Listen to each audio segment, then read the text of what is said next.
Good evening, everybody. It is 7:01 on Sunday night. Hope you had a good weekend. Um, I hope you got to do.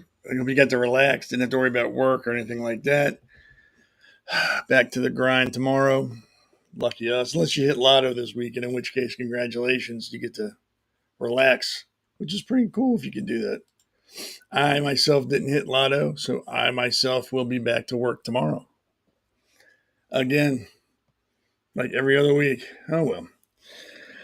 I do want to address something real quick. I'll only find it here. 1 second. I got notes. Couple people have asked me why do I start off excuse me, why do I start my show off with like the pirate thing going on? And I wanted to address that. So I wrote this down. Again, I write it down because if I don't, I'll forget it. So the question was, why do I kick off my podcast with a pirate theme song? It's not an accident. Pirates embody the spirit of rebellion against tyrannical overreach, a perfect fit to our fight against big government and elitist control. The High Seas Anthem channels raw freedom, rugged individualism, and a refusal to bow to the establishment. Things Trump is fighting, which are core conservative values. It's a bold call to arms, rallying patriots to sail against the woke mainstream's tide. Plus, it's damn memorable, and I like it. Cutting through the noise to get you all interested. And remember, they called us deplorable, so I'm just embracing that.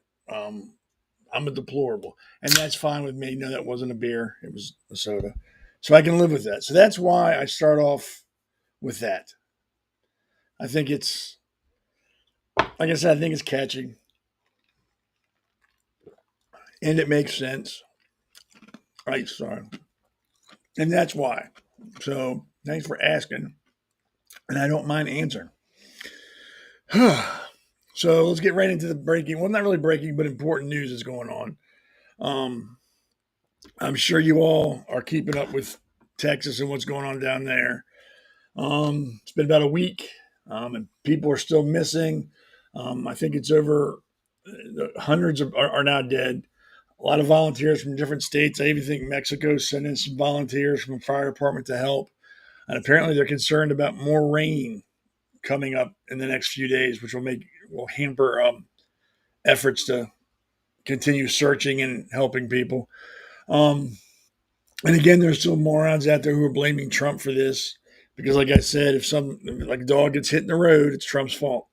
Um, Trump doesn't control the weather, and even if there were, would they say, cut NOAA's funding or something like that, I've never heard a weather report that I trust. Very, very rarely do they happen the way they say they're going to happen. So even the weather reports or warnings, you can't you take them at face value. It's not Trump's fault. And I'm personally getting sick of hearing about how everything that happens is Trump's fault. I could go on for hours about that, but we're not. That's not what we're talking about. Speaking about Mr. Trump, here we go.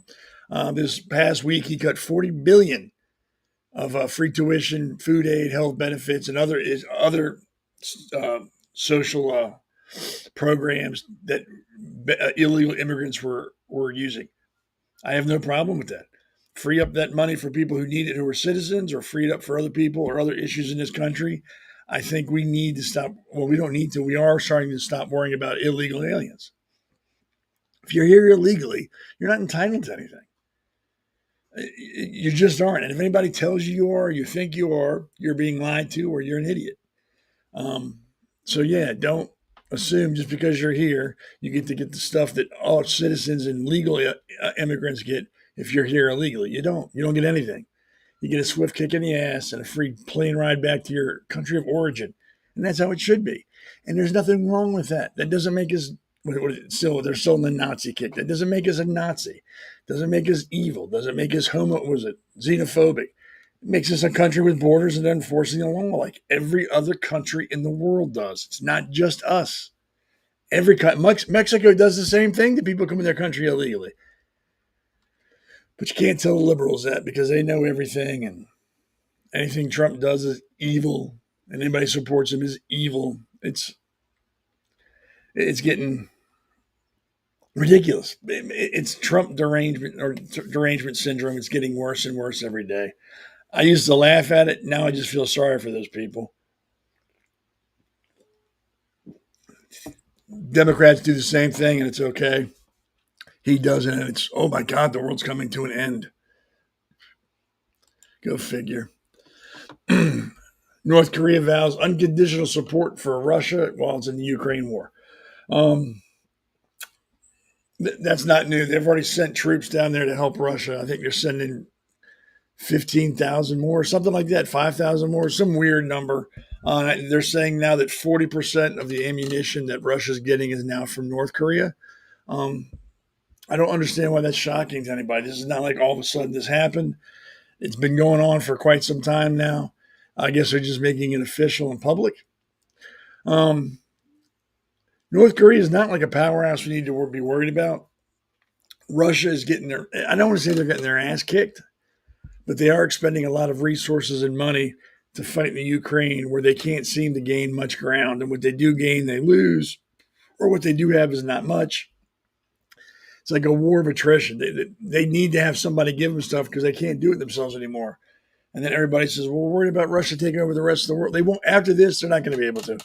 They're going to be so wiped out, so depleted, so broke. They're going to have nothing left. They're not going to be able to mount a national defense force if something were to happen at this point. They're fighting a losing war. This is what you see is all they're going to be able to do. They're not going to be able to do very much after this. They're going to be exhausted. That's the best way to look at it. They're going to be exhausted after fighting this war and spending as much as they have and all the money and all the ammunition and all the materials. They're not going to be able to do very much for at least a decade after this. So I'm not really concerned about Russia anymore. I think if China were going to jump in to help, they'd have done it by now.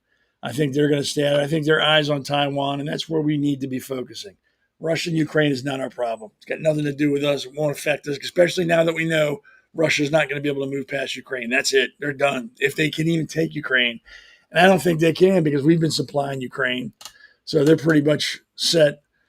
But yeah, we need to be watching China and Taiwan. That's the big concern. Not these two fools, Kim Jong Un and Putin. I'm surprised Putin hasn't been taken out yet. Actually, I mean, he's really embarrassed Russia with this whole Ukraine thing. They haven't. I think they went in thinking they were going to just kind of cakewalk through the country and take it. And then it's turned into another Afghanistan for them. They can't gain any ground, and they're not getting their ass kicked, but they're not kicking anybody's ass. They're just spinning their wheels and spending money. I am shocked he hasn't been removed from office one way or the other. Maybe that's in the works. Who knows? But yeah, so now North Korea has vowed unconditional support for Russia, and they're losing war against Ukraine. Don't let that keep you up at night. It shouldn't. So that was some of the most important news and things like that I wanted to go over. There's a lot more breaking news, but those are some of the ones that caught my eye and I wanted to cover. And there's some other things that are kind of breaking that we're going to get into during the show here. But I want to start off with, what's going on in California. Those riots are still going on, or protests, whoever you talk to wants to call them. They haven't stopped. They just stopped getting airplay. And it was Gavin Newsom and Billy Bass, whatever her name is, the mayor of LA, still showing their ass supporting insurrections, what they're doing, an invading force, foreign country from coming. They're supporting the illegal immigration. They're saying it's good, it helps the country, blah, blah, blah. And there's also, like I said, there's always the fringe that will agree with them, the liberals the uneducated liberals, the same people who are calling Alligator Alcatraz a concentration camp. We talked about that last week. That are calling ICE the Gestapo. See, I already got into that. I don't want to get into it again. It just aggravates me. These people are comparing legitimate atrocities against mankind to law enforcement and enforcement of law. They're trying to compare the two. You can't, unless you're an idiot. Then you can't. And nobody that watches this show here now or then or later on is an idiot. And you can understand there's a difference between, hey, we're going to arrest you, put you in a detention center and send you back to your country of origin, compared to we're going to arrest you because of your religion. We're going to put you in a death camp where they're going to gas you, shoot you, experiment on you, execute you, kill your family, not feed you, just because. Smart people can see that difference. They can't. Like I said, it's a TDS. They are so obsessed, so obsessed with what Trump does, they've lost the ability to reason, and they've lost what level of intelligence they had, if ever they had any. And that's what they do. So with that, we have this jackass, Karen Bass. I call her Billy Bass. I'm sorry. Los Angeles Mayor Karen Bass signed an executive order protecting immigrant neighborhoods from federal raids and established protocols for city workers and giving cash assistance to illegal immigration aliens who are facing deportation or things like that. I can't. I'm pretty sure LA's probably got more important things they should be spending their money on. I mean, didn't they just have like some fires out there that decimated some major parts of the city? Shouldn't they be focusing on that rather than making sure that people who are here illegally and are going to lose their case anyway aren't receiving taxpayer money to fight the case? That just seems like it's a waste of money. It's like if you get caught speeding, you're speeding. You can't fight the fact that you were speeding. You can go to court and fight. You might lose the points, but you're still going to have to pay the fine. These people are going to be found guilty of being here illegally because they are. It's not a question if they are here illegal. It's why have you waited so long to apply for citizenship, or why haven't you in this time frame? You need to go. But she thinks it's okay to use taxpayer funds to protect, help them fight, or give them money because they can't work or because they're in hiding, and to prolong this whole ordeal. If they would just number one, in the first place, if they had just followed the law the first time around, we wouldn't be here. Really, if they said, hey, look, if you're illegal, you got to go. I'm sorry. It's not personal. It's just the law. It's like shoplifting. It's against the law. You may think you have a good reason to do it. And hell, you may have a good reason to do it, but it's still against the law. And if you get caught, there's punishment. And it's same thing with coming into the country illegally. You may have a really good reason, and if so, you can apply for it. But if you decide just to come sashaying across the border and come here illegally and you get caught, there's consequences to your actions. You're going to be deported. Or first, you're going to go to the detention center so they can give you your hearing, and then they're going to send you home. This should not be a shock to anybody. But in California, they don't believe in the law. They don't follow the laws of the land. And now they want to have taxpayers in California foot the bill to further support, because they're already supporting them, further support illegal aliens while they're, fighting law enforcement from doing raids. I don't get it. I just don't understand what the problem is with enforcing laws. You would think people would want the law enforced. Make it safer. Less expensive. I mean, there's just so many reasons why illegal immigration is just wrong. It boils down to safety and money.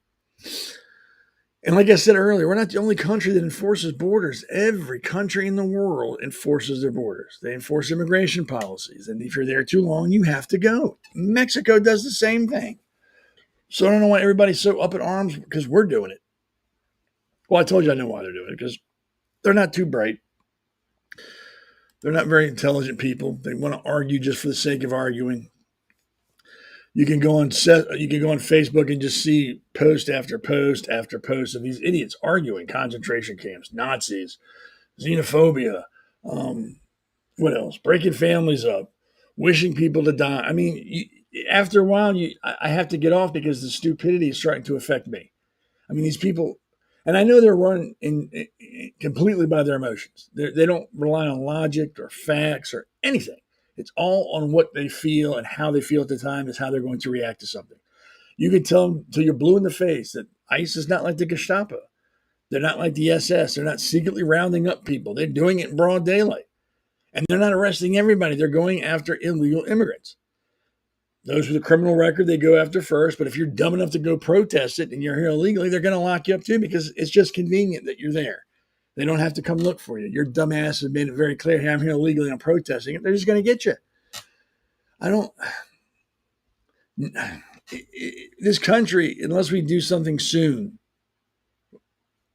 or not soon, if we don't continue what's trying to be done now, this country is going to turn into a third world country. I'm telling you right now.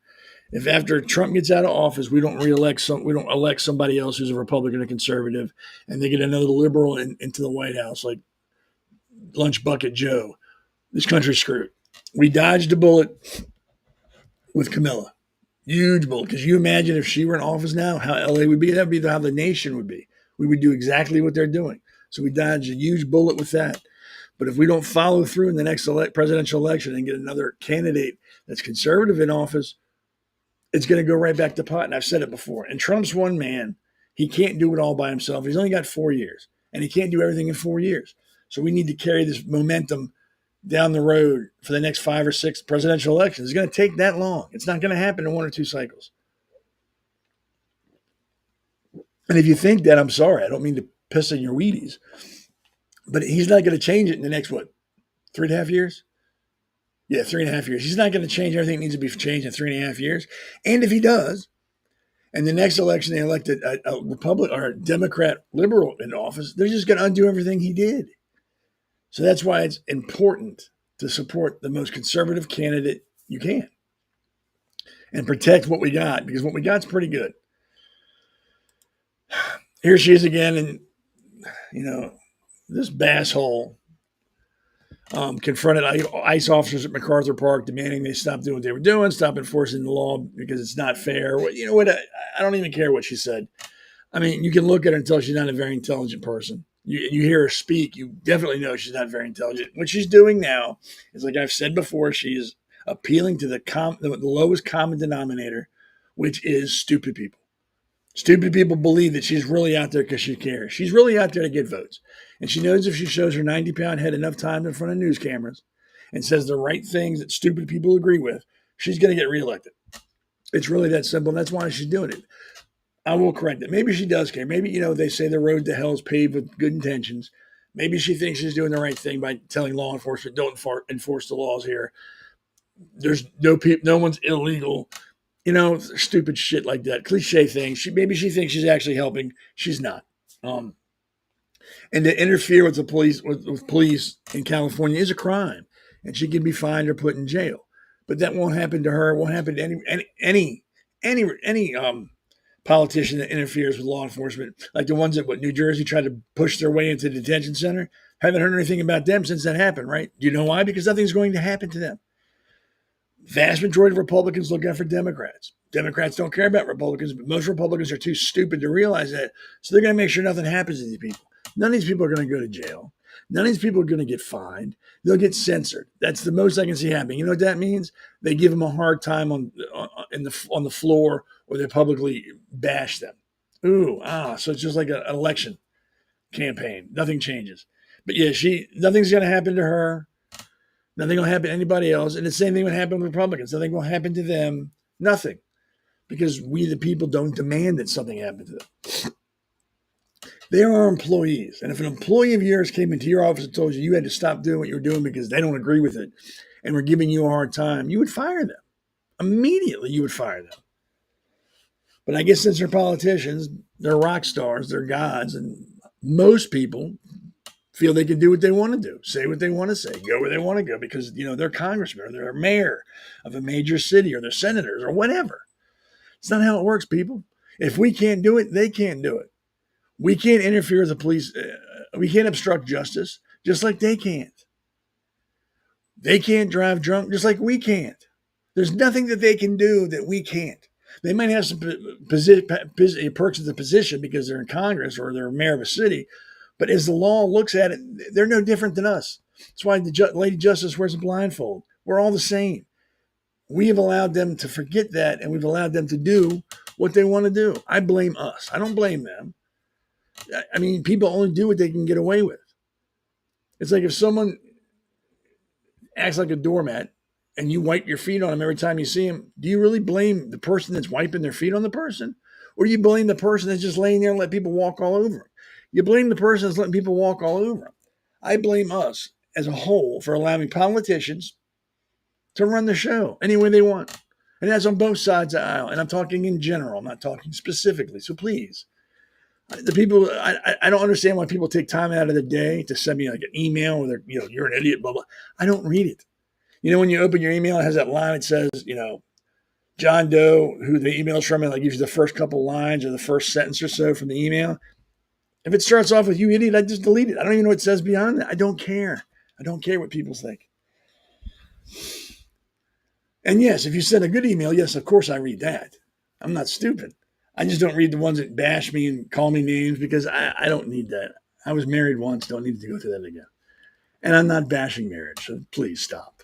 I'm making a joke. And we used to make those a lot in my day because people had a sense of humor and they weren't offended and horribly crushed psychologically by things people said all the time. Um, but yeah, you got the mayors and the governor of California just doing what they want to do. And you got AOC calling Trump a rapist. These people need to be held accountable. If I called somebody on here publicly a rapist or a criminal or a thief or whatever, and it's not true, I can be held liable. That's slander, defamation of character. Why should they be any different? Why should we allow them to do what we can't? We're not saying that they don't need to live by stricter rules. We're saying they just need to live by the rules in general. Same rules we got. And just in case Basshole's watching this, resisting, delaying, or obstructing a peace officer or EMT in their performance of their duties is a misdemeanor, punishable by up to 1 year in county jail and or a fine of up to $1,000. That's in California. Every state is different, and in the states, every county may be different, but that's what it is in LA County. Do you think any of that's going to happen there? I bet you dollars to donuts, nothing happens. There'll be some people talking about, she needs to be held accountable. They may even have like a couple of congressmen and senators come out and scream and yell and pound their chest. We're going to have a hearing about this and blah, blah, blah, blah, blah, blah. Nothing's going to happen. At the end of the day, nothing will happen. And we need to stop letting them have these hearings. How much does that cost us? Hearings for everything. I remember what was it? I can't remember how long ago, but they had baseball hearings in Congress about people using steroids in baseball. Who gives a shit? Really? That's what my tax dollars are going to find out if Barry Bonds or Mark McGwire were juicing up. I don't care. You know what? Let them use all the drugs they want to in sports. As far as I'm concerned, they should have an all drug sports teams where you can do anything you want. That would be fine with me because I don't care. But that's the type of things our government spends money on. Hearings about stupid shit that nobody cares about, or hearings about things that are important that nothing ever comes of.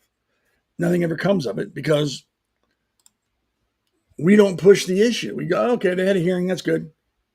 And then everybody goes back to doing what they were doing before, living their life the way they were living it, and nothing happens to these people. And then it gets worse and worse and worse. Every decade, every year, there's some new and improved stupidity they're doing that was it's improved over what they did last year. And nothing happens to them. And then we all sit back, like with this Karen Bass fool. How can they get away with this? How is she allowed to interrupt like an active investigation or an active arrest going on and not get in trouble? If that were me, they'd lock me up. I wonder why it's happening. Look in the mirror. That's why it's happening. We're allowing it to happen. We're allowing these people to live by a different set of rules. And again, it's both sides of the aisle. I'm not picking on one side more than the other. Does one side commit more of that? Yes. Democrats and liberals definitely do more damage than the Republican side. But the Republicans do some stupid shit too. Let's not just sit here and point fingers and not take accountability for ourselves. We all do stupid shit. It just seems, like I said, Democrats do it a lot more. And there's a pattern. They do it consistently. And they get pissed off when the Republicans do it. And then the Republicans will do something and get pissed off at the Democrats. It's two different sides of the same coin is what's going on. So yeah, in California, the riots are still going on. The protests are still going on. People are still getting locked up. Mayors and, like I said, the governor out there screaming and yelling that laws shouldn't be enforced. And that's what they're saying. Don't let them throw word salad at you and make you feel bad. Because anybody who breaks the law should be held accountable. And the crime should fit the punishment. I'm not saying people here illegally should be executed. No. People here illegally should be shipped back to their country of origin. That's a fair punishment for that crime. And that's what's happening. And they don't want that because Democrats know that's their voting base. They're going to lose votes if we deport millions of illegal immigrants. I mean, where I live in Frederick, in city elections, you don't have to be a citizen to vote in them. And that just is what it is. Nobody bitches or cries about it. No one's brought it to court or challenged it. I screamed about it in the high heavens and nobody listened to me. The Republican Party in this area sat with their thumbs up their ass and didn't do anything. Because they want to get along. They want to be liked. They want to be invited to the parties. So yeah, we're all to blame for this. We all are. We all need to take a bite of that shit sandwich and go, that's good. Because we're all to blame for this. And if you have a liberal friend that's going, well, it's wrong, and if you think it's okay for people to get separated from their families, you're evil. You know what? The family's more than welcome to leave with the person that's deported. They made that very clear. And the whole thing was, if you self-deported, you could come back. You could come back. Your family could leave with you, or your family could stay here. You could come back. It's not wrong to enforce your borders. It's not wrong to enforce the laws of the land. It's not wrong. Not wrong at all. If we didn't enforce laws, they would bitch about laws not being enforced. You can't win with that group of people, with those liberals. You can't win. No matter what you do, you're going to be wrong. So that's why I don't care what they say. Let them whine, let them cry. I don't care, because you're never going to be right. It's never going to be good enough for them. It's always going to be wrong. It's always going to be too harsh. It's always going to be homophobic or transphobic or xenophobic, or you're going to be a Nazi. No matter what you do, that's what they're going to view you as. So we need to stop trying to compromise or even bring them in on the conversation. Like when we did that with Iraq, I thought it was great. Don't tell them about it. They don't need to know. Tell the people that have to know, and then you go about it and afterwards go, yeah, we did it. We didn't tell you because we don't fucking trust you. I'm pretty sure you would have told Iran what we were going to do had I told you ahead of time. So yeah, we need to stop trying to work with them. Compromise, reach across the aisle. That has never worked. Every time we reach across the aisle, they slap our hand away. How many times you got to get punched in the face before you realize the person that's punching you doesn't like you, no matter what you do? We need to come to that realization that the Democratic Party is not what it used to be. They don't like America. They don't like Americans. They don't like our laws. They want to destroy the country from within. And if you don't believe me, look at the deportation issues going on now. They are against them. They are flat out against them. They're pro-riots, pro-protests, and I'm all for protests. That's your right. As long as you do it and you're not hurting other people, you're not assaulting law enforcement, you're not burning buildings, you're not hurting people, you can protest. You can carry any sign you want, even if it's got a swastika on it. Don't agree with it, but that's your right. There's nobody against protests. We're against violent protests. We're against riots. We're against assault. We're against theft. We're against destruction of private property. That's where the line gets drawn. And I'm going to get into that in a little bit here too. But protest all you want. Just do it with some respect. Not even respect. Use common sense. It ain't yours. Don't touch it. Don't burn it. Don't hit them. Don't take stuff. If you can follow those rules, protest all you want. I have no problem with it. But when you start affecting other people's lives in a negative manner, then there's a problem. But you can't tell a liberal that. They think it's, what was it, Summer of Love, they call it, when they were burning cities all over the country. They saw no problem with it. It was all good. That was fine. The mayor of Baltimore, when the Freddie Gray riots were going on, give them space to do what they need to do. That's the leadership we have in some of these parts of this country. Complete and utter morons that I wouldn't let lead a shift at McDonald's on the overnight crew. But we give them cities, and we give them districts, and we give them states, and we give them a country. I think we need to start mandating an IQ test for anybody that wants to run for public office. And there needs to be a minimum score. And if you can't hit that minimum score, sorry, you're not running for public office. I really think that. There should be that kind of test, a physical fitness test, and a medical test. You need to pass all those. And if you can pass those 3 tests, then you're more than welcome to run for public office. But if you can't, you can't. When I ran for office, they wanted to know employers' names, credit history. None of your business. Who I've worked for in the past is none of your business. What my credit score is none of your business. The shit they should have asked about, they never really did. They didn't ask about my criminal record. They didn't ask about any of that. They asked about work history, current address, and your credit report. That was their concern. Not that if I've been arrested for killing people or, I've been arrested 25 times for drunk driving. And nothing like that. They weren't concerned about that. They wanted to know what my credit rating was with Target. That's what the concern is in this country. I think they even wanted to look at my social media sites before I started doing this. So it's a good thing that before I started doing this, well, they probably would have locked me up and put me in some psych ward or something. But yeah, so California's still a shithole run by incompetent fools, followed by other incompetent fools, and none of them can figure out why their state or this country is in such a horrible shape. When all they got to do is look in the mirror, and they'll know instantly what's going on. But like I've said before, you can't convince an idiot that they're an idiot. So they'll never take accountability for anything they've done, which is sad because some of them are smart. Well, I don't want to say smart. Some of them are good people. They got their hearts in the right place. They're just being misled. And you're not going to be able to tell them that. They're not going to listen to you. And that's a shame. All right. Got to pay the bills. And I'll be right back. America's Pulse Network. The mainstream media is bought and paid for. The truth is twisted to fit their agenda. But America is waking up because podcasts are the future for trusted media. Welcome to the America's Pulse Network. It is a network built by patriots that upholds the Constitution. The America's Pulse Network stands for God, truth, and the America First movement. There is no corporate propaganda, no government spin, just real news, real talk, and real voices fighting for faith, freedom, and the future of this great nation with common sense. Here are some of America's Pulse Network podcasts. Alexandra Levine Live, hosted by Alexandra Levine. Jersey Shore Podcast, hosted by Damon Galdo. The Conservative Corner, hosted by Seth Eisenberg. APN's The Pulse, hosted by Alexandra, Damon, and Seth.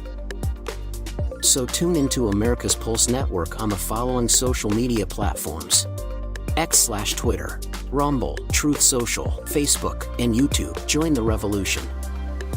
Because the pulse of America beats for God and country. America's Pulse Network is for faith, family, freedom, and truth. So yeah, there's a lot of good podcasts on America's Pulse Network. You got Damon the Hammer Galdo, also has a radio show. Alexander Levine has 2 shows, great shows. They're both great people, smart people, know what they're talking about. Alexandra's also our White House correspondent. She gets to go to D.C. and go to the White House and talk to important people because she is polished and intelligent. If they sent me down there, I would probably get us kicked out of the White House and we'd be banned for life. So it's probably a good thing I am not involved in any of that. So God bless her. God bless the Hammer. And as always, the man behind the scenes is Damon Sherrod. He's our producer.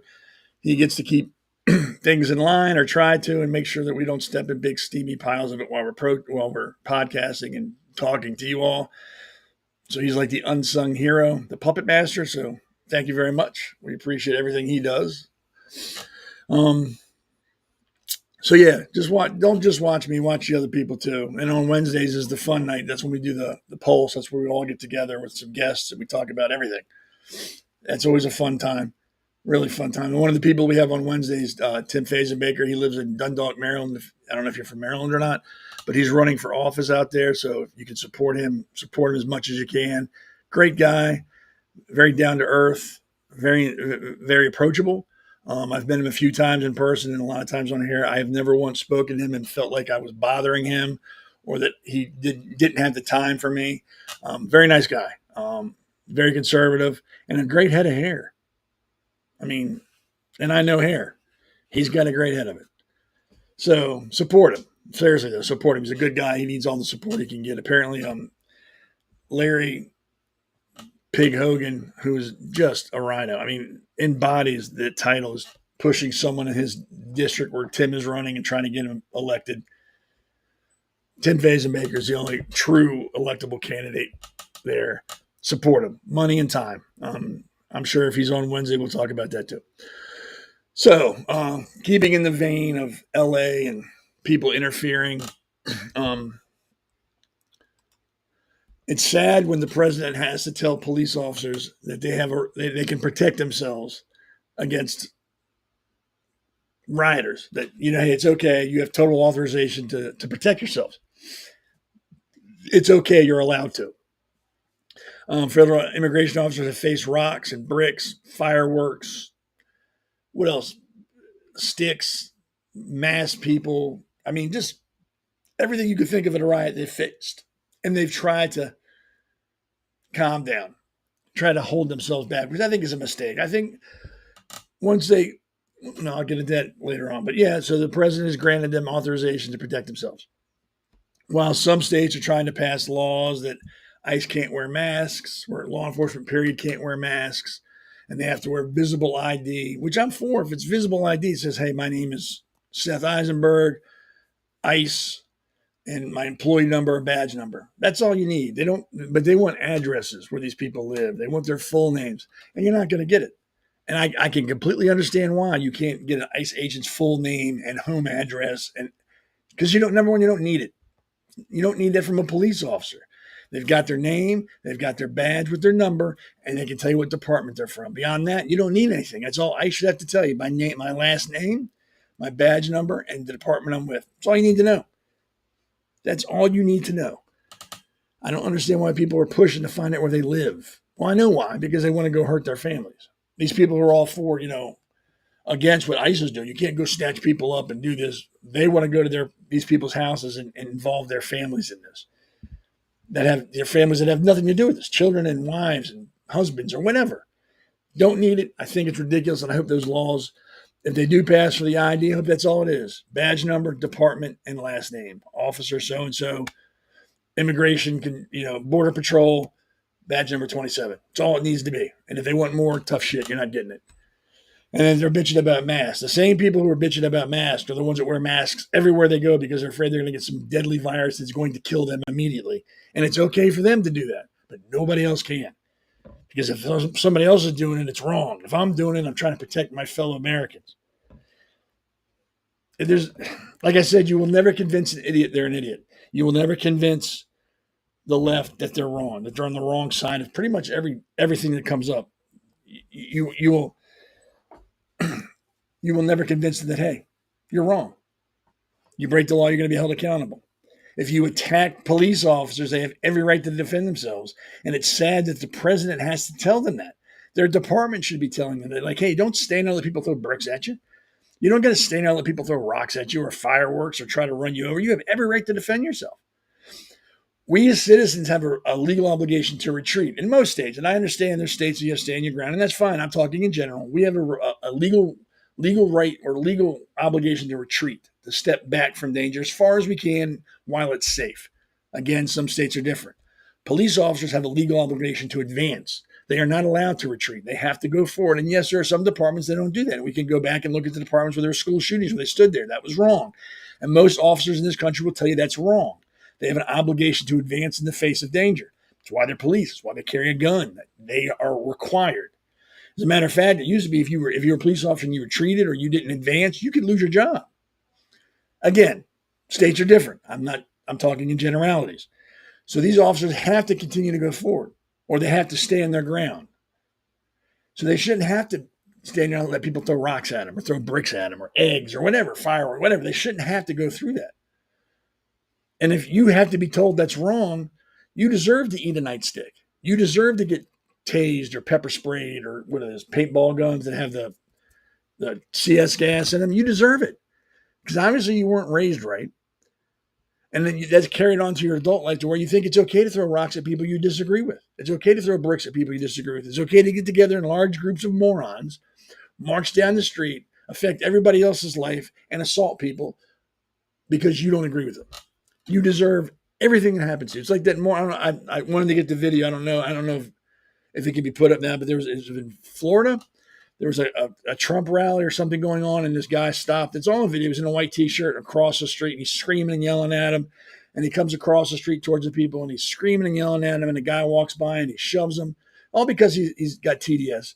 Shoves the guy out of nowhere. A police officer tackles the guy on the ground, and then try to get him down in a handcuff. Well, the guy was charged with assault, DWI, and some other things.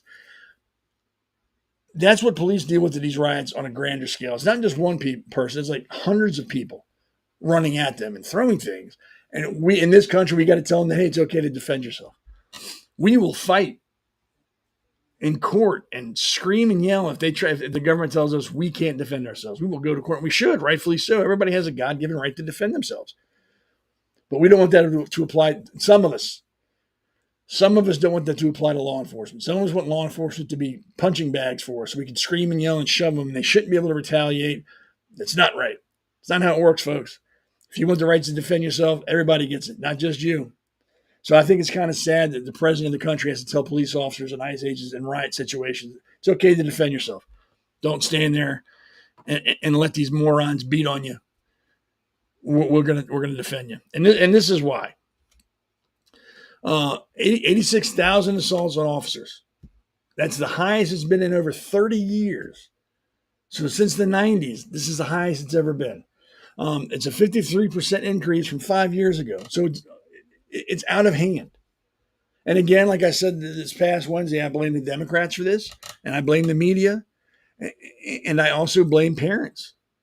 I blame the media because they continue this narrative that police officers and ICE are Gestapo and they're Nazis and they're SS.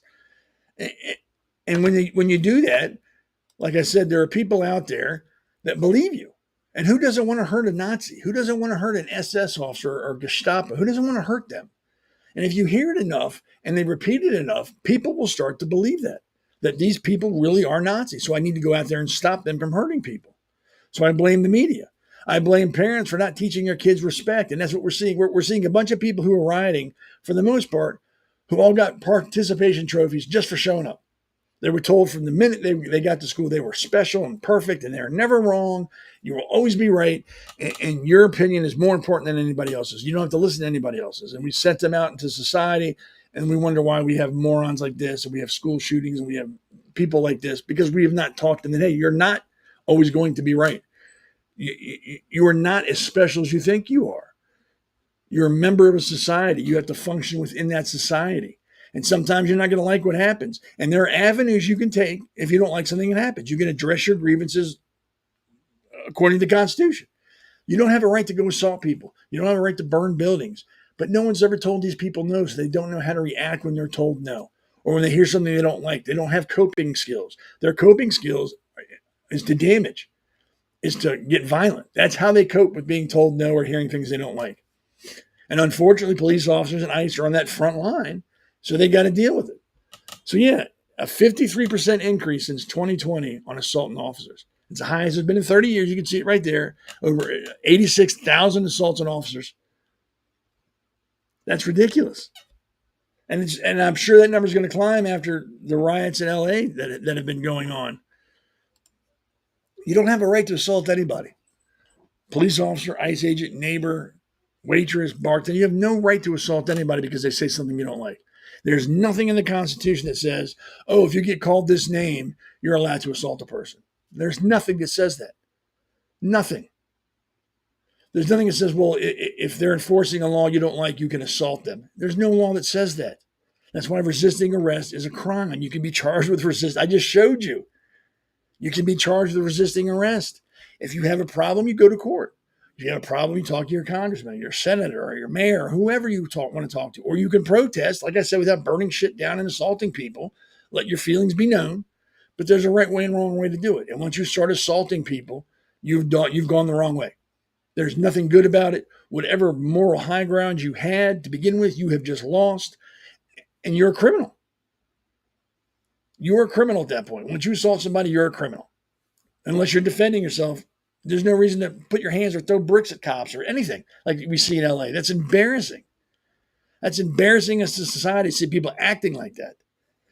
And then I think it was this weekend we had the ICE raids at the weed farm in California, and they were tear gassing people because it got out of hand. People don't like to be told no.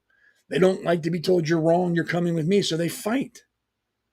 Even I don't like to hear it, but I would never do that. I would never show my ass like that in public. I wouldn't fight with a cop or an ICE agent. If I'm wrong, I'm wrong. For God's sakes. And of course, the ICE agents were wrong. They should have just stood there and let these people mob them and not done anything about it. While they were there, I think they found 10 or 14 underage minors working there without their parents there.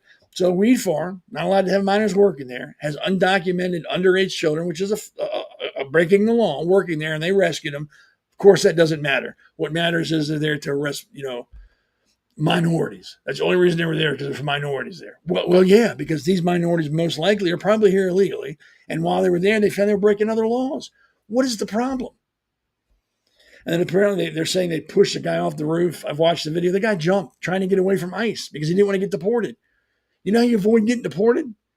You apply them. You start the process to become a citizen, you fucking idiot. You don't jump off a building.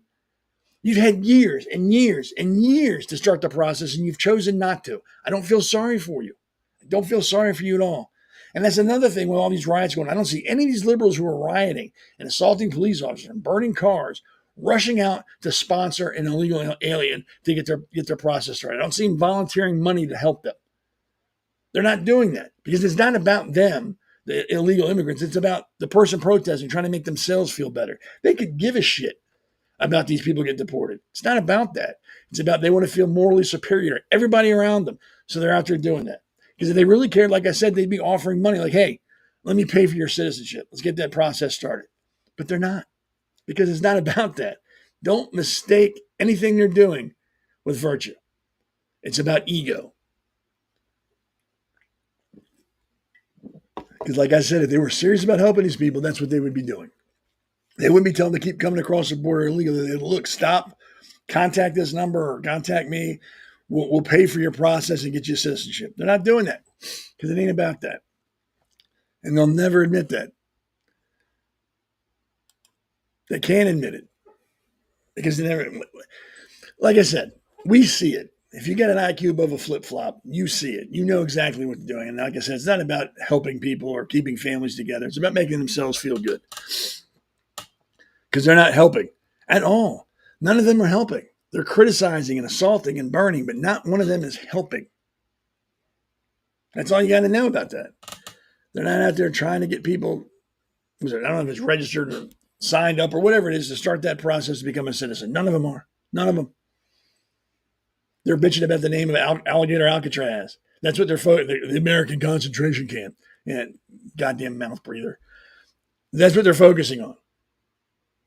That it's there's 34 people sleeping in a cage, and 34 beds, and only 3 bath or toilets with sinks attached to them per cage. It's not supposed to be Club Med. They're not there because they won a contest. It's not because they won a raffle. They're there because they broke the law. They're in the process of being removed from the country. It's not supposed to be pleasant. You're not supposed to want to be there. It's the whole purpose of prison. It's supposed to be a place you want to get out of. And when you get out, you don't want to break the law to come back in. I don't understand why these people think it's supposed to be pleasant. I mean, they're not beating them there. They're getting fed. They got a roof over their head. They're being treated like human beings. But it's a jail. At the end of the day, it's a jail. You've lost your freedom to move. But it's a concentration camp. I want somebody to come on here and debate me on concentration camps. They can take the side of Alligator Alcatraz being a concentration camp, and I'll take the side of Auschwitz was a concentration camp. And we can debate. We can go back and forth on that. I mean, it'll be very one-sided, and it won't be fun for them or their people listening because you can't defend calling Alligator Alcatraz a concentration camp. Can't. They'll try, bless their hearts, but it's not going to work. But yeah, so you got that going on. The president's got to tell police they can defend themselves. People want ICE to wear badges, which I agree with. There should be an ID card on their vest, on their kit that says who they are, last name, department, and identification number. And that should be it. Like I said, you don't need a full name. You don't need an address. All you need is last name, badge number, department. That's it. That's all you're entitled to know. Maybe not even a last name. Maybe just an identification number in the department. I think that's even better. Based on the fact of what they're dealing with and who they may be dealing with, cartels, MS-13, the less information that's given out to the general public, better. So I'm all for identification, badge number, and department, and title, sergeant, lieutenant, private, whatever. That's all they need. But yeah, I've got a horrible feeling that if California can get that law passed, it's going to sweep across the nation, and then it's going to be just nuts. It's going to be nuts. And like I said, we need to start getting concerned if these laws come to pass. Even if it's just in one state, we need to be a little concerned that people are siding with criminals and making them the victims and then persecuting those that we have as protectors or law enforcement are being portrayed as the bad guys. You can't do that. And if that starts to happen, everything is going to fall apart.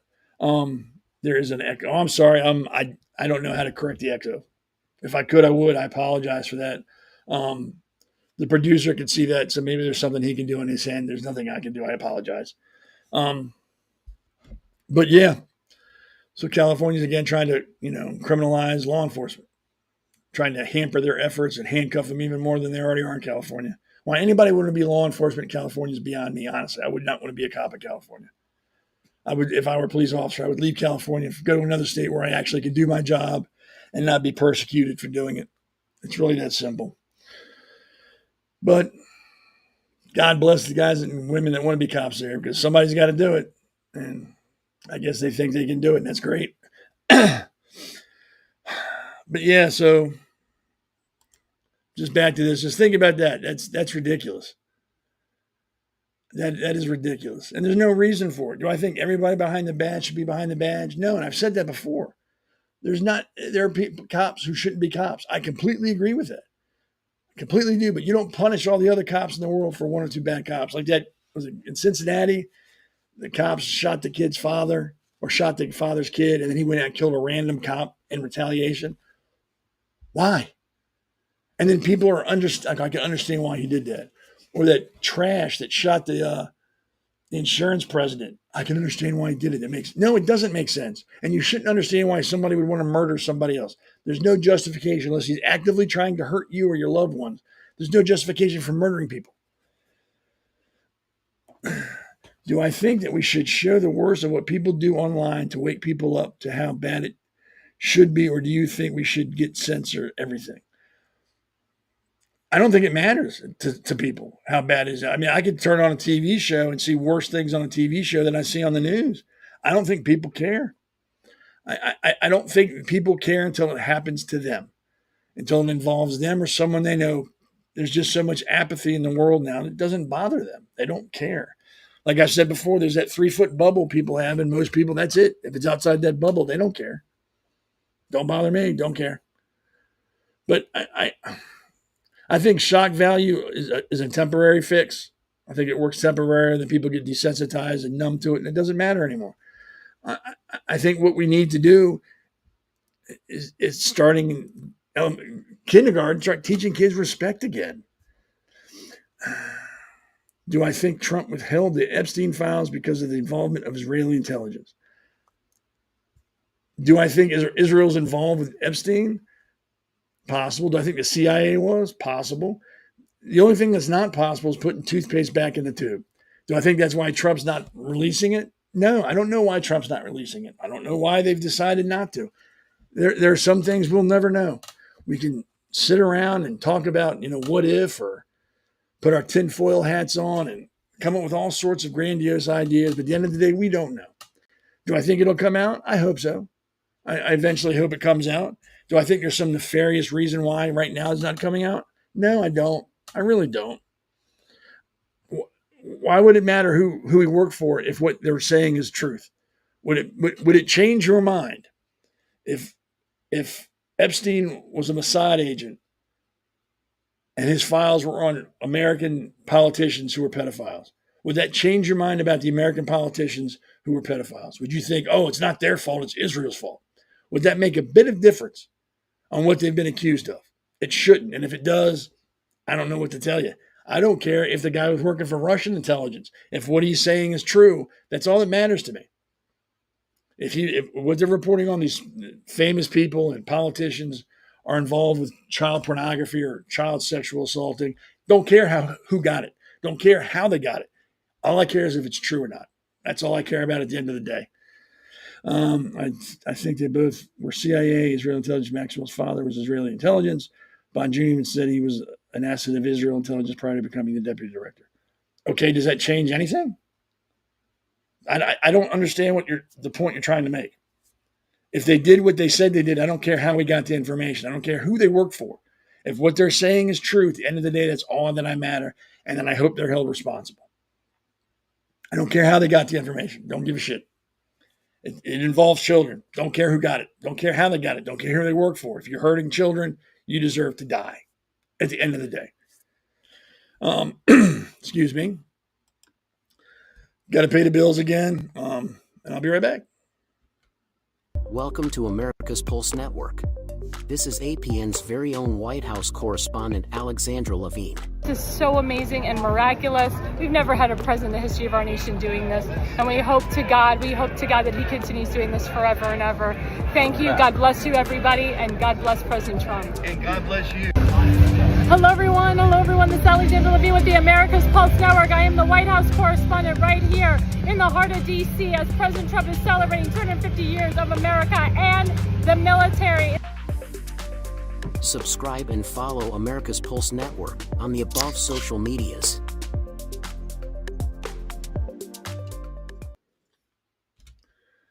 Okay, we're back, and like I said, that's Alexander Levine. She is our White House correspondent. She gets to do all the cool stuff, and I don't. Which, like I said, is probably a good thing, because I'm the blunt instrument. She is like the scalpel. I'm the club, which is fine. I can live with that. I don't care. But she's good at what she does, and I'm glad it's her. Again, you got Damon Galdo, the Hammer, another good guy, very detail-oriented, good guy. They're the face of the network.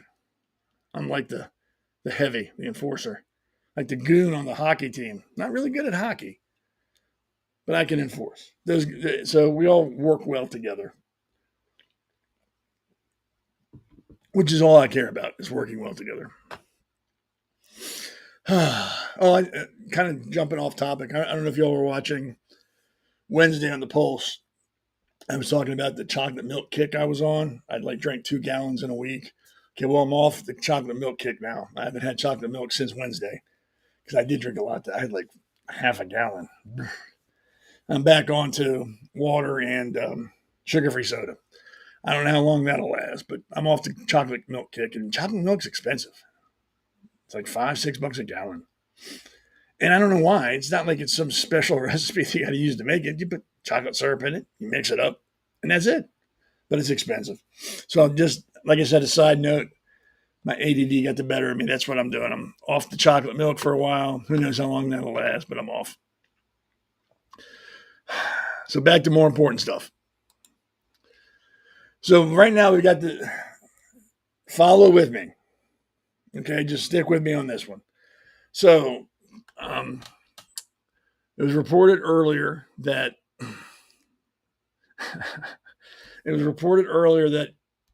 Bongino and Patel were upset with Bondi, and they're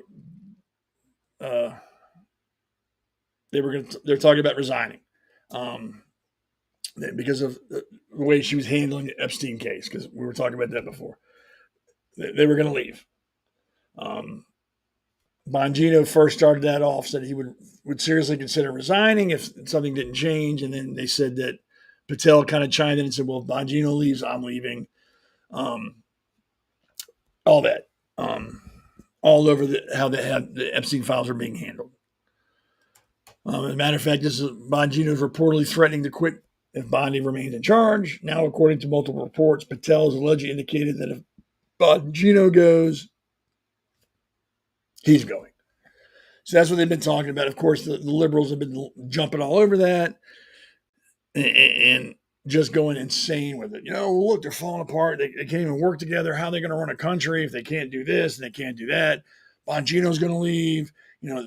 Again, this feeds into the conspiracy theorists that there's something out there and Bongino and Patel know it, and that Bondi's holding it back and Trump's involved. And it's like an onion. You keep pulling it back. You get stinkier and stinkier. And there's more and more people think there are.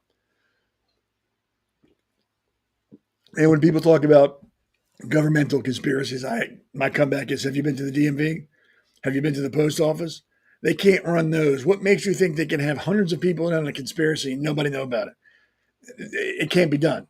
With the government, it can't be done. They can't even run a goddamn post office efficiently.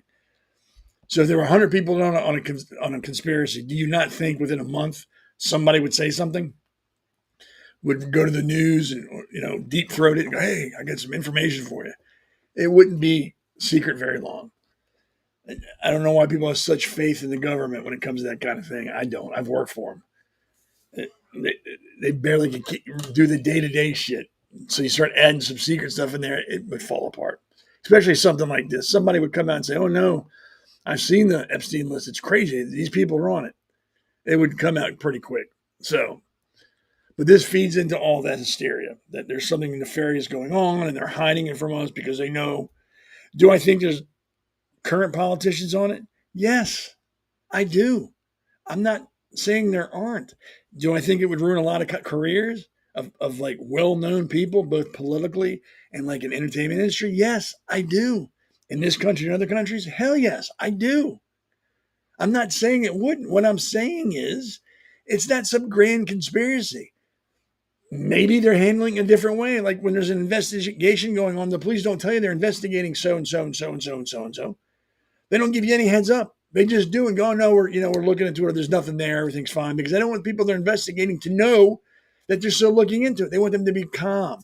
And then when people are calm and don't think something's going on, they make mistakes. It's like with the Iran thing. We're going to give you 2 weeks. We want you to come to the table. We're going to talk about it. What, 2 days later, we bombed the shit out of them. They didn't go, hey, we're going to come bomb you in 2 days if you don't do what we want you to do. They said, no, you're cool. Take 2 weeks. Take your time. Talk about it. We'll get back to you in 2 weeks. And then they bombed them. That could be going on with the Epstein files. We don't know. They could be laying a trap for somebody. Like, oh, no, we're not even worried about that anymore. Are you crazy? There's no list. There's nothing going on. The whole time, they're like, yes, we're very close to doing something. We just don't want to let people on. I don't know. I'm not privy to that information. I can only assume, just like anybody else on the outside looking can do is assume. I hope and pray that somewhere in the near future, this is all handled and rectified, that all the questions are answered and people will start being held accountable. I firmly believe that. So if in like 6 or 7 months, nothing has come from it, then yeah, I might start to think about it differently. I might be a little upset. But right now, I will give them the benefit of the doubt because everything up to this point, Trump said he's going to do, he's done. So I will give him the benefit of the doubt that maybe there's something working behind the scenes now and they're close to doing something. So I'm not going to complain right now. But yeah, so that was going on in the news. And when it comes to the news or social media, you can't believe anything you read and you believe half of what you see. So then, I believe today or yesterday, we got this.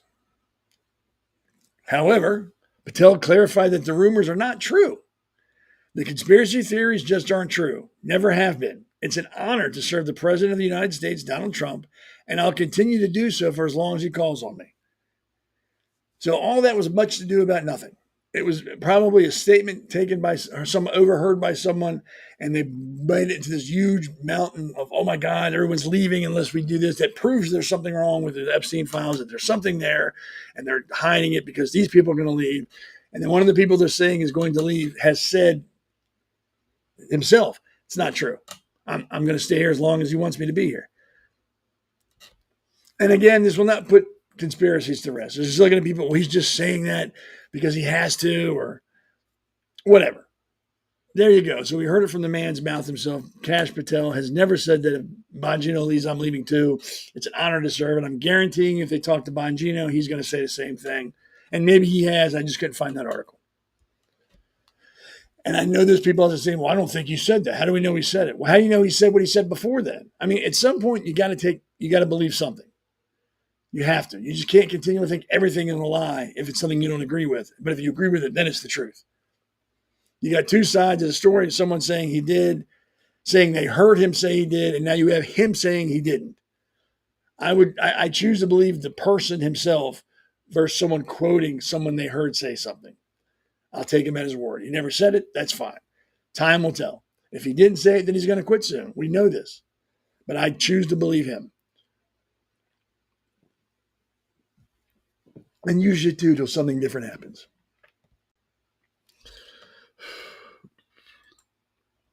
We got to stop with the conspiracy theory, folks. We have to. Not everything is a conspiracy. Sometimes a cigar is just a cigar. Sometimes it is what it is. Not everything has some deeper, sinister meaning. Not every time are they trying to hide something from us. Does it happen? Yes, but not every time. Not every time. When we cry wolf constantly over and over and over, just like the little boy in the story, we lose credibility. People stop listening to us. So when something real does happen and we cry wolf again, nobody believes us then. We're like, dude, you've said this 5,000 times and it's all been wrong.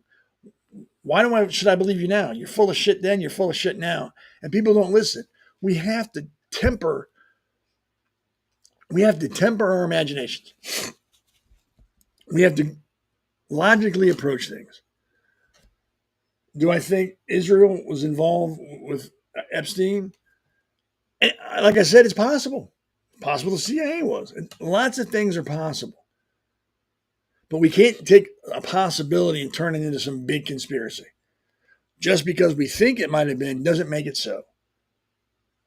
He might have been Israeli intelligence. So Israel's involved. They're blackmail. Stop. Stop with Israel may be involved. Let's find out. Let's look at the facts. Or the CIA may be involved. Well, if they're involved, that's because stop. Let's follow the facts. Let's look to see if they truly were involved before we start throwing out these grand conspiracies. Because if it turns out that's not true, we look like idiots. And then the next time something true happens, all people are going to remember the last conspiracy you talked about that wasn't true, and they're not going to listen to you anymore. And you may be dead on, like, hey, we have to, this is a real thing. This is true. This is what's going on. Yeah, you said that the last time too, and you were just as convincing about it last time, and you were wrong. You're probably wrong this time. So blah, go on, you do you, leave us alone. We just got to be careful. Everything is not a conspiracy. It really isn't. Are there bad things that go on? Yes. I've never once said there wasn't. I've never once said we live in, nirvana, it's perfection. I've never said that. I'm just saying think logically. And sometimes it's best to keep your mouth shut until you know more than it is to spew out theories that try to pass them off as fact. Just relax. Everything comes out. Nothing is hidden. Nothing can stay hidden forever. It's impossible. Like I said, somebody somewhere is going to say something. The only way to keep a secret is to tell nobody. Once you start involving other people in it, chances are someone somewhere at some time is going to say something. People like to talk. There's no way around it. You're not going to keep it hidden forever. So, and I don't like to play the what if game or could be game because there's no answers to those. Could he have been part of Israeli intelligence? Yeah, maybe. But that doesn't change the fact that what he found is the truth. It doesn't change it. These people still assaulted children. They still raped underage girls or whatever it is they did on that horrible, horrible island with that horrible, horrible human being. Doesn't change the fact what was done there. At the end of the day, all we know for a fact is Epstein is dead, his partner is in jail, and the island's shut down. Those are the facts. That's what we know right now. And those are good things. They can't hurt anybody anymore. Should people be held accountable? Hell yes. People deserve to be held accountable. But remember, deserve's got nothing to do with it. If people got what they deserved, there'd be a lot of upset people in this world. A lot of hurt, upset people. So deserve's got nothing to do with it. They need to be held accountable. Accountability. And hopefully that will happen. Like I said, I'm willing to give Trump the benefit of the doubt. He hasn't lied to us yet. He promised to do the deportations. That's happening. Promised to lower taxes. He's done that. Get us out of wars. He's gotten us out of wars. He's got wars slowing down. He's delivering on what he said. So I will give him the benefit of the doubt and give this time. Like I said, there could be an investigation going on that we don't know about, and they could be close to some arrests, and they don't want to alert or give anybody a heads up. My old man was a police officer, so I kind of understand how investigations work. They keep it very close to the chest. They don't talk about it. They don't tell anybody about it until the 11th hour. Boom, we're ready to make arrests. Then they can come out and say, we did this, this, and this. So I will give them the benefit of the doubt. And if you're a religious person like I am, at the end of the day, just because you escape man's justice doesn't mean you're going to escape God's justice. We all got to stand tall before the man and answer for what we've done. So sooner or later, everybody's held accountable. That doesn't make it right, doesn't make it wrong. It just is. And I'm not saying we should forget about it. So please don't send me nasty emails. Really, because I'm not going to read them. And I know a lot of you put a lot of time and effort into it. I can just see just from the one or two sentences that pop up, you're really into it. You've thought about it. You've probably read it out loud to the other morons you live with. They all applauded and cheered you while they're eating their Hot Pockets and drinking their juice boxes. Probably right there with you going, yeah, give it to them. And I don't want to hurt your feelings because I don't read it. So just save it. Really, just save it. I'm not going to read it. Another thing Trump said he's going to do is shrink the federal government. Supreme Court says he can. He can proceed with the federal job cuts while the legal fights continue. I don't understand what the problem is. There should be no job in the world. Not even the president's job is a guarantee. He can be impeached and removed from office. Nobody's job should be so secure that you don't have to worry about losing your job or being laid off. Again, that brings us to the Supreme Court, and that's an issue we can get into another day. I will say this: I don't think they should serve for life. I don't think that's how it should be, but we can get into that another time. But just because you're a federal employee doesn't mean you're guaranteed a job forever. It doesn't mean you get to suck on the government tit until you're 65 or 70 and decide to leave and then keep getting pension. No, there are departments upon departments upon departments in the government that we don't need. There are redundancies. There are departments that check on other departments that check on other departments. And if departments checking on them, it's like a big circle jerk. We don't need that. The government is bloated. Why do you think our taxes are so high? Why do you think everything is outrageously expensive? Because we have to pay for those jobs. The government produces nothing that makes money. They don't produce a good or service that they charge people for. They take taxes from us. And when they need to pay for more, they increase our taxes. That's how they pay government employees. That's how government programs are funded, by tax dollars. I don't know why people don't understand that. There's no such thing as free when it comes from the government. Someone somewhere is paying for that. And 9 times out of 10, that someone somewhere is you and me on our paychecks from work. So there's nothing free. So when they make the federal government smaller and smaller, that's less and less money that has to go to feed that monster, theoretically. And that means taxes should get less and less and less. And we all know that's bullshit. Because once the government takes something, they very rarely give it back. So I'm not saying, hey, check your withholdings, your next paycheck, you're going to get like $100 more a paycheck. I'm not saying that. What I'm saying is this is a start. We don't need, 80,000 IRS agents or whatever it was. We don't need that. We don't need the Federal Department of Education. We don't need that. There are so many departments we could do without. They need to get rid of them. And let us enjoy that. Let us, stop taking such a big, wet, juicy bite out of my ass every 2 weeks. Let me enjoy my life. That's what needs to happen.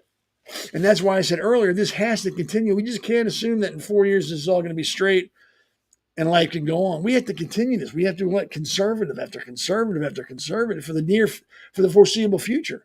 Because once we stop that, once the liberals get back in charge, everything we have is going to be undone. I guarantee you, if the next president's a liberal, he's going to hire back everybody that was fired. I guarantee it. And he's going to add more jobs to the federal government. So this is a good thing. I'm sorry for the people who lost their jobs. I'm really sorry. But you know what? Welcome to the real world. People get fired and laid off all the time. You're no different. You're not special. I'm sure you've learned a good skill working with the federal government. Go transfer it to the private sector. I wish you the best. But I'm tired of paying for you. Especially when most of the shit we pay for doesn't affect us anyway.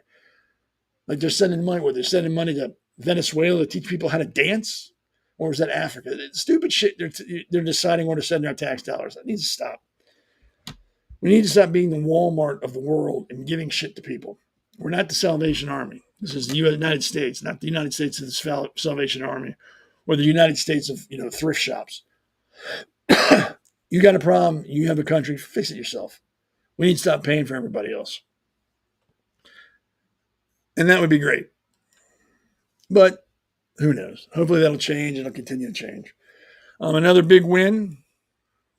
Supreme Court hands Trump a major win. And thank God the Supreme Court limits a judge's ability to block birthright citizenship order nationwide. Great. You know what that means? No more pregnancy vacations for people from other countries. Because they would do that. People close to giving birth would come to the U.S., give birth so they could stay here because now their kid's a citizen and they can stay. It's got to stop. That's ridiculous. I mean, that just boggles my mind. That completely boggles my mind. You come from, I don't know, let's just say Saudi Arabia or something like that, Libya or the Congo, and you come here and your wife's pregnant, you come here with the sole purpose of them having birth here, and then all of a sudden you're a citizen. I don't agree with that. I don't know what the forefathers were thinking when they did that. I'm not a constitutional scholar, so I'm not going to get into a debate about it. I'm giving you my opinion. I think that's ridiculous. Just because your kid's born here but you're a citizen of another country. It doesn't change that. You're still a citizen of another country. You're not a citizen of this country. Goodbye. And how do they pay for that? Do we pay for that? We probably do. Probably tax dollars that pay for people from other countries to have kids here. But that ended, the Supreme Court said, hey, other judges, you just can't write, you can't write orders that supersede what the president wants to do. You can't do that, which is great. Good to hear. It's the same thing with the immigration deportation. That applies to that. These judges can't just start writing orders saying, when you can't do it anymore, you have to stop. The Supreme Court says, no, you can't do that anymore. Sorry. You can't block the deportation because you don't agree with it. Supreme Court is the law of the land. The buck stops with them. What they say is the law. There's no like U.S. Supreme Court that you can go to next if you don't agree with them. That is it. Whatever their ruling is in stone. It's done. The only way it can be reversed is a constitutional amendment or the Supreme Court reversing their decision or writing another decision that supersedes that decision. And those don't happen often at all, especially a constitutional amendment. There's so much involved with that. That's like fantasy thinking. And I'm sure not the Constitution, I'm sure the Supreme Court has reversed rulings or ruled against their own rulings in the past. Again, doesn't happen very often. But you still have judges writing these orders thinking it's the law. No, you were told that you can't do it. Stop. Because as soon as you do it, it's not a valid order. It's not a valid ruling. You can't. The Supreme Court has said you can't do that. That's it. And those rulings that these lower courts put out don't have to be followed. Why? Because the Supreme Court says it's wrong. You can't. And that's the end of that discussion. But if you go on Facebook or on social media, you're going to have people that will argue with you that no, a federal judge can supersede the U.S. Supreme Court. No, they can't. You can't. And I learned that in 5th or 6th grade. Supreme Court is just that, the Supreme Court of the land. They rule on the law. And once they rule, that is it. There's no more discussion. If they make a ruling, that's it. And they made a ruling. That's it. No more discussion. The discussion's over. They've ruled. Move it on. Now, if they were to kick this back down to the lower courts, then yes, there's back and forth. But once they rule, that's it. And apparently these liberal judges don't care. They think they can overwrite or overrule or ignore a ruling of the Supreme Court. Now, let's make no mistake. If the Supreme Court ruled again, for them, saying, hey, you can do that, they'd love it. Then they'd listen to it. But since it's something they don't like, and most of the judges that don't like it are liberal, again, no accountability. They can do what they want to do and say what they want to say. They're going to pretend like they never heard it. Like, I don't care what the Supreme Court says. I'm going to do what I want to do. Because we allow it. These judges and politicians that decide to ignore the Supreme Court need to be held accountable, need to be charged or fined, or whatever it is you do happens to you when you ignore the Supreme Court. That's what needs to happen. Not just ignore it. It has to be dealt with. But again, it's going to be a long time before anybody challenges these judges. They're going to keep writing these stupid orders that really are just not worth the paper they're written on. Hold on for 1 second. Someone's asking me a question. But yeah, so it's all about winning. And I don't even look at it as winning at this point. Because it's not about winning or losing. It's about right or wrong. It's about common sense. It's about enforcing the law of the lands. And the Supreme Court is not there to make policy. They're not there to interpret rules based on politics or political leanings. They're there to interpret the law based on the Constitution and what they know about the law, and that's what they're doing. So I don't call it so much winning as calling it siding with common sense, siding with the law. They're not interpreting it, trying to interject their personal political feelings into it. They're saying the law says this. We've looked at it. This is what we've come to. This is how we're going to rule. And I know that Justice Barrett wrote, I don't know if it was a response or just a post. I don't want to call it a post, but I know what to call it, about Brown, pretty much calling her an idiot with no real grasp on the Constitution and the law, and really lit into her. And I think the next show we do, I want to have that because it was interesting. I don't think that's really happened before between justices. And I believe Kenyatta, or I don't purposely mean to ruin to butcher her name. I honestly am not trying to. I know her last name is Brown. I think she was one of the justices that Lunch Bucket appointed during the auto pen time. So there's a lot of people saying that she's not even a legitimate justice. And again, another conspiracy theory. I don't know.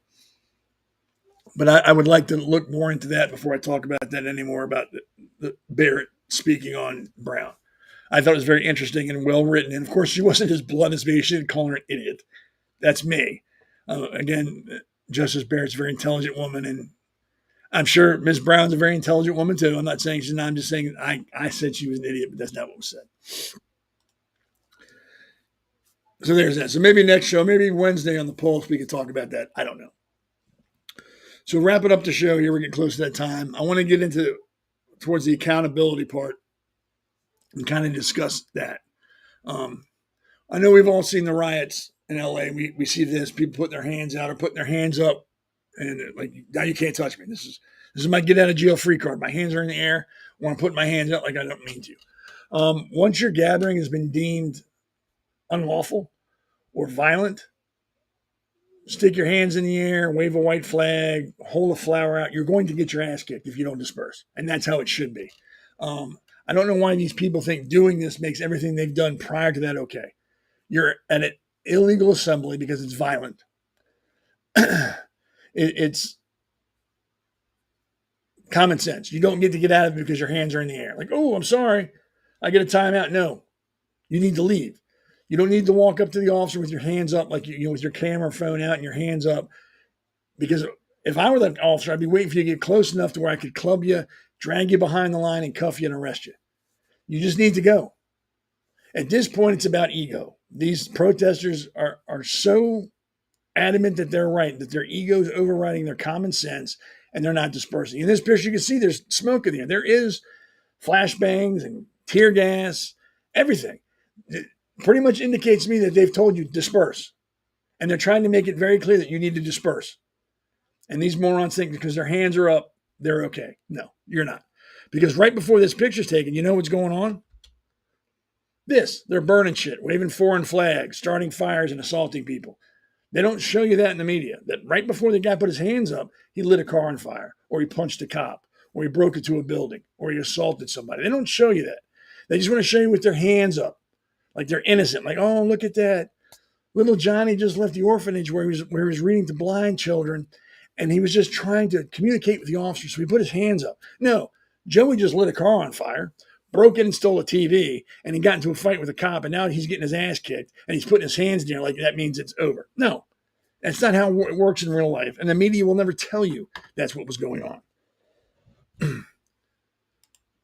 Like this, like they think this now means I can do whatever I want because my hands are in the air. No, it does not mean you're at a riot. You were at a protest that turned violent and has become a riot that was now deemed unlawful, and you've been told to disperse. That's why see those green guns they have? Those are tear gas guns, CS guns. They don't take those out just because you're there marching. I've seen plenty of marches where they don't have that out there. They're out there because that has been deemed an illegal assembly. You've become violent, and you're not adhering to the laws of the land, and you need to disperse. So put your hands up in the air. That just gives them a bigger target to shoot you in the chest with one of those beanbag guns, or they get a nice shot to spear you and take you to the ground. Putting your hands up means absolutely nothing at this point. Really. You're demanding that they follow the law, but you're not. Again, these are the same people who got participation trophies throughout their whole life and told how great and wonderful they are and never heard the word no. Now they think they raise their hands. That's it. You can't touch me. I'm sure that has caused some very awkward moments for people. And by awkward, I mean painful. So if you plan on going to a protest and you're fighting with the police and there are people around you burning things and assaulting people, and then you hear disperse, putting your hands up at that point means absolutely nothing. You're in with that crowd now. You are going to be treated accordingly. The best advice is, number one, if you're going to a protest, make sure it stays civilly disobedient. You can be disobedient. That's fine. But when you start assaulting and breaking laws and hurting people, you've gone past civil disobedience and you've gone into criminal actions. And you deserve to be treated like a criminal. So I would make sure before I went to a protest that the people I'm going to protest with have an IQ above a houseplant and understand that little line that they shouldn't cross. And if for 1 second I don't think they understand that line, I'm leaving. And I don't understand these people who bring children with them. They're children to these protests. Are you fucking stupid? You have to be the dumbest parent in the world if you think it's okay to bring your child to a protest of something of this magnitude, because it's inevitably going to get out of hand. All it takes is one person doing something stupid, and then it spreads like wildfire. And before you know it, there's tear gas, and there's horses, and there's riot cops coming down hitting people, and there you are with your kid. That's stupid. That is stupid. So what I'm going to do is, like I always do, share my opinion. And again, it's my opinion. And you don't have to agree with it. You don't have to like it. I've got it on my iPad because, hey, it makes it easier because my handwriting is horrible. And I kind of touched on this earlier in the program, and I just kind of want to finish with this. Trump derangement syndrome, TDS, has infected swaths of society, turning otherwise rational people into frothing, obsessive caricatures who've abandoned reason for an unhinged vendetta against one man. This isn't just a political disagreement. It's a pathological fixation that distorts reality, poisons discourse, and exposes a cowardly refusal to grapple with the world as it is. The term, coined during Donald Trump's 2016 campaign, describes an irrational hatred that blinds suffering to logic or nuance. TDS isn't about policy critiques or moral objections. It's a visceral, all-consuming rage that drives people to see Trump as the root of all evil, from economic woes to personal insecurities. X posts reveal the extent. Users with the blue check bios spew daily tirades, blaming Trump for everything from climate change to their morning coffee going cold. A 2024 study from the American Psychological Associations noted that 62% of self-identified anti-Trump respondents exhibited heightened anxiety and cognitive bias and unable to assess his actions without hyperbole. The symptoms are glaring. Sufferers twist every Trump move into an apocalyptic narrative. A tax cut, fascism. A tweet, incitement. A rally, insurrection. They cherry pick facts, ignore context, and dismiss his supporters, half the country, as brainwashed deplorables. This isn't principled opposition, it's intellectual laziness. Instead of engaging with complex issues like trade deficits or immigration policy, TDS victims reduce everything to Trump bad. It's a tantrum masquerading as analysis. The root lies in ego and tribalism. TDS thrives among those who tie their identity to being the resistance, a self-aggrandized delusion fueled by social media clout. X amplifies this, with influencers racking up likes for hyperbolic rants with algorithms where algorithms trap them in anti-Trump echo chambers. The mainstream media, CNN, MSNBC, and their ilk pour gasoline on that fire, framing every Trump action as a crisis to keep viewers hooked. A 2025 Media Research Center reported that 87% of Trump-related coverage on major networks was negative, even when discussing neutral topics like economic data. This isn't journalism, it's propaganda that feeds the deranged. The consequences are toxic. TDS fractures families and friendships, with sufferers shunning anyone who doesn't share their obsession. It poisons discourse, replacing debate with hysteria. X threads devolve into screaming matches where nuance is the enemy. Worse, it distracts from real problems. While TDS victims fixate on Trump's latest soundbite, issues like wage stagnation or border security fester unaddressed. They're so busy hating the man, they can't see the system that's not working and could be fixed all around them. The hypocrisy is galling. Many TDS sufferers claim to champion democracy while dismissing millions of Trump voters as idiots or bigots. They decry his rhetoric as divisive yet sling insults like Nazi or traitor with glee. They demand accountability, but ignore their own side's failures, Biden's gaffes, Harris's incoherence, or the media's selective outrage. It's a one-way street of sanctimony. There's no easy cure. Some argue exposure to diverse perspectives could help, but TDS victims cling to their dogma like it's a life raft. X's algorithm doesn't help, serving them endless anti-Trump content to keep the rage cycle spinning. A few brave souls, former liberals like Glenn Greenwald, call out the madness, but they're drowned out by the insane mob.